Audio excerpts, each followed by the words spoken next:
Hace pocas semanas me encontraba cenando con un grupo de colegas en el restaurante de un lujoso hotel de Buenos Aires. Mientras mirábamos la carta, veo ingresar a un personaje público muy conocido, quien poco tiempo antes me había consultado por un tratamiento que estaba haciendo. Esta persona pasó muy cerca de nuestra mesa y tomó su lugar en su mesa y no solamente me ignoró, sino que inmediatamente pidió ser cambiada de lugar. Si yo hubiera sido clínico, cardiólogo o mejor aún neurólogo, esta persona no hubiera dudado un minuto en venir a saludarme. Mi condición de médico psiquiatra hizo que esto fuera inadmisible para ella. Porque si vas al psiquiatra es porque estás loco. No importa que los psiquiatras tratemos otras condiciones como la depresión o los trastornos de ansiedad. La psiquiatría no es glamorosa. Las personas no tienen ningún problema en hablar de sus infartos, úlceras o incluso de su próstata. Pero nadie te va a contar que va al psiquiatra. Como mucho te vas a enterar que alguno va al psicoanalista o que tiene crisis de pánico. Las crisis de pánico son muy cool. A los 7 años sabía que iba a ser médico. A los 10 que me iba a dedicar a algo vinculado al cerebro. Pisé un hospital neuropsiquiátrico por primera vez a los 20 años cuando entré al viejo laboratorio de neuroanatomía del Hospital Borda que dirigía mi maestro, el profesor Diego Luzoutes. Un sabio que me enseñó que el cerebro tiene vida y que tenemos que estudiarlo para comprender la mente humana sana y enferma. Hoy en día las neurociencias están de moda, pero en aquellos años empezar una carrera psiquiátrica estudiando el cerebro era francamente ir contra la corriente. En la actualidad tengo la fortuna de trabajar en el Instituto de Neurociencias de la Fundación Favaloro y el Instituto de Neurología Cognitiva, INECO. Verdaderas usinas de nuestras neurociencias. Pero no vengo acá a hablarles de mí. Yo quiero hablarles a ustedes del estigma, del rechazo e incomprensión que aún hoy sufren las personas que padecen trastornos mentales. Reconocer que vas al psiquiatra es como reconocer que estuviste preso, no es algo que le contás a cualquiera. Implica una mancha social, un estigma. El estigma era la marca que le hacían sobre la piel a los esclavos para que se reconociera su condición. Si mi condición de médico psiquiatra produjo en este personaje público semejante conducta, ¿cómo será el rechazo que sufren las personas que padecen los trastornos mentales? Estadísticas serias nos dicen que entre todos los que estamos hoy aquí, 1 de cada 4 tiene algún tipo de trastorno mental. Ya sea psicosis, trastorno bipolar, depresión, trastorno obsesivo-compulsivo o alguno de los trastornos de ansiedad. Esto aplica para el trabajo, para el club, para el grupo de papi fútbol de los jueves, en todos sus grupos. Sin embargo, sería muy difícil que nos enteremos, porque las personas con trastornos mentales saben que si participan en su condición, inmediatamente son objeto de rechazo y vacío. Este estigma se transfiere también a la familia de los pacientes, de las personas. Los familiares evitan hablar del tema o utilizan eufemismos. Sabemos que los familiares de las personas con trastornos mentales severos se enferman y se deprimen como consecuencia del sufrimiento y el rechazo que produce un entorno que no comprende. Las causas del estigma son complejas, pero tienen que ver con el miedo y la ignorancia, como si la locura fuera peligrosa o contagiosa. Estudios serios demuestran que las personas con psicosis no son más peligrosas que el resto de la población. Andreas Lubitz no estaba loco, ni cometió el asesinato en masa del vuelo de Germanwings porque estaba deprimido. Era un sociópata que sabía exactamente lo que hacía. La locura no es contagiosa tampoco. Si bien nos falta todavía para cerrar la teoría, sabemos que las psicosis se producen por una compleja interacción entre factores genéticos y ambientales que afectan el normal desarrollo del sistema nervioso desde la gestación. Y que ciertos factores ambientales favorecen la aparición de la psicosis, no siendo la causa. Las personas con predisposición a la psicosis sabemos que situaciones como vivir en una gran ciudad, ser inmigrantes o hijos de inmigrantes y consumir tóxicos como la marihuana aumentan la chance de que esta predisposición se manifieste. Estos factores socioambientales tenemos que verlos no como la causa de la psicosis, sino como el caldo de cultivo ideal para que la psicosis se manifieste. Cuando piensen en inmigrantes, no piensen en su cuñado que se fue a vivir a Los Ángeles y se acomodó con un parripollo o arreglando computadoras.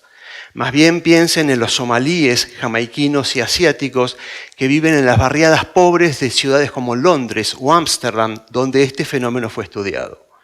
Esta situación produce lo que se denomina la posición del grupo minoritario. Situaciones que favorecen situaciones de dominación, abuso y fracaso social. Esto todo favorece que la persona predispuesta manifieste su psicosis. El mecanismo sería el estrés actuando sobre un cerebro vulnerable por este trastorno del neurodesarrollo. Más cerca, pensemos en el bullying. Las personas que van a desarrollar trastornos mentales severos, en general suelen ser con un patrón de conducta un poco diferente a los demás. Son tímidos y retraídos, tienen otros intereses y son torpes para los deportes, lo cual favorece el abuso. Una de las formas más frecuentes de psicosis es la esquizofrenia. El diagnóstico de esquizofrenia con el correr de los tiempos ha ido adquiriendo un carácter tan estigmatizante porque está relacionado o se lo relaciona con la incurabilidad y con el deterioro inexorable en el funcionamiento cotidiano, aunque esto no siempre es así. Este carácter estigmatizante es tan importante que en algunos países de Asia, empezando por Japón, le han cambiado el nombre a la esquizofrenia. Nosotros nos preguntamos si tenemos que seguir ese camino, si esto va a reportar algún beneficio para las personas con esta enfermedad. Para completar el cuadro, las personas con esquizofrenia y también las personas con trastorno bipolar tienen menos expectativa de vida y además se enferman mucho, fundamentalmente de enfermedades cardiometabólicas. Para completar el círculo, el sistema de salud se ocupa muy poco de ellos y esto es igual en todos los países del mundo. Entre los siglos XIX y XX, la sociedad intentó solucionar el problema de la psicosis encerrándolos en los hospicios. Las personas pasaban tanto tiempo internadas que en algunos países les daban postales, como las que ustedes están viendo, para que les escriban a sus familiares, como si estuvieran de viaje o de vacaciones. En ausencia de tratamientos específicos, lo único que se podía hacer era esperar que la crisis que había motivado la internación se diera. Y en esto hay un agravante. Algunas formas de psicosis afectan severamente la capacidad de las personas de autovalerse. Y esto es lo que explica que permanecieran mucho tiempo hospitalizados. No la maliciosidad de los psiquiatras. ¿Sí? La internación no soluciona la psicosis y genera este prejuicio contra los psiquiatras. No somos las personas que quieren ayudar a los pacientes, somos las personas que quieren encerrarlos. El prejuicio contra los psiquiatras se ve mucho en el cine. En las películas, el psiquiatra nunca es un ser lógico y empático. O muy malo, autoritario y cruel, o un naif medio bobo. Piensen ustedes en el psiquiatra de la tríada Millennium, un perverso abusador. ¿Sí?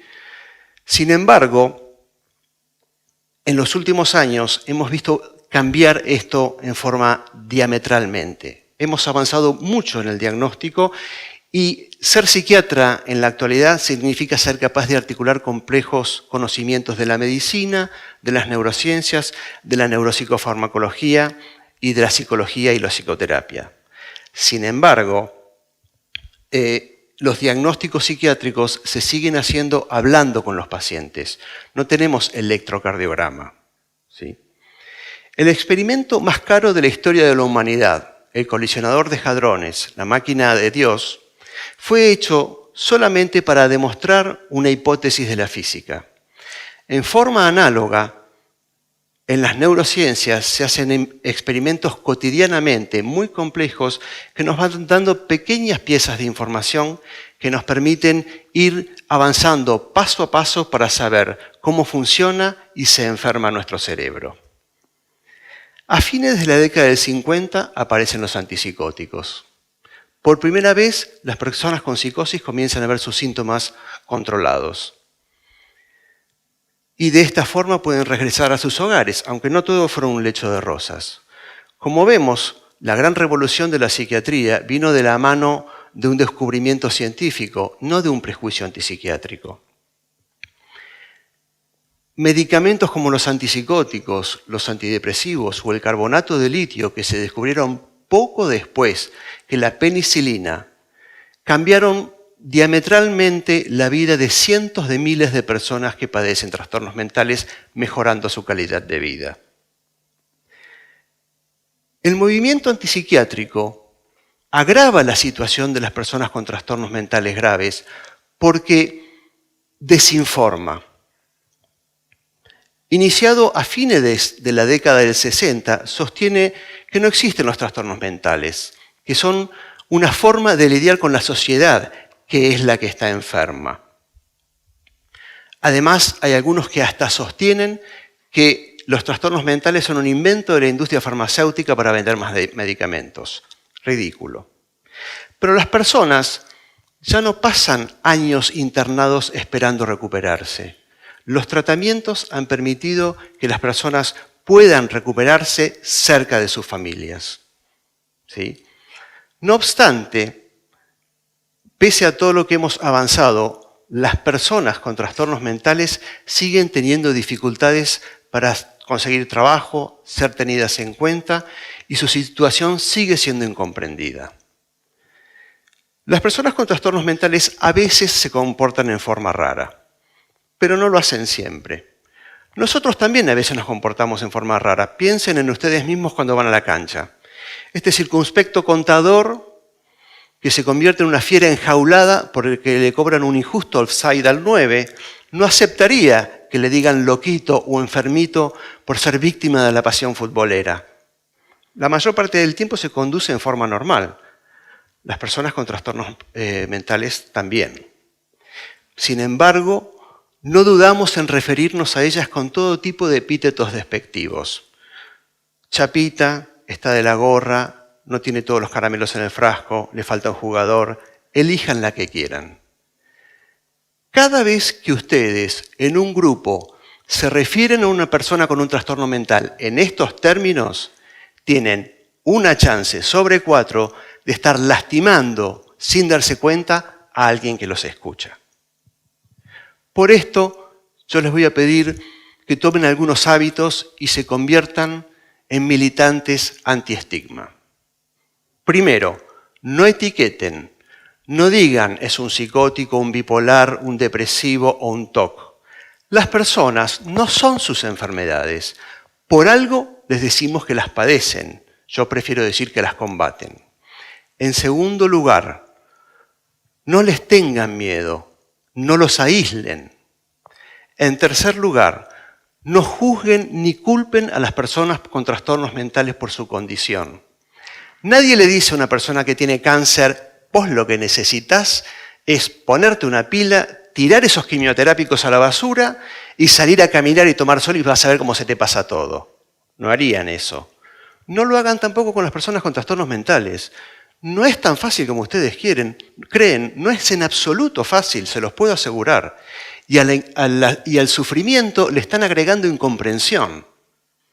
En cuarto lugar, no les den consejos. Intenten escucharlos. Prueben, por ejemplo, sé que la estás pasando mal. ¿Querés charlar? Ok. ¿No querés charlar? Ok también. Recuerden que una mano tendida puede más que 1.000.000 de palabras. Los dejo con esta frase de Bill Clinton, que para mí es muy elocuente. Los trastornos mentales no son algo para avergonzarse, pero el estigma y el prejuicio debería avergonzarnos a todos nosotros. Muchas gracias.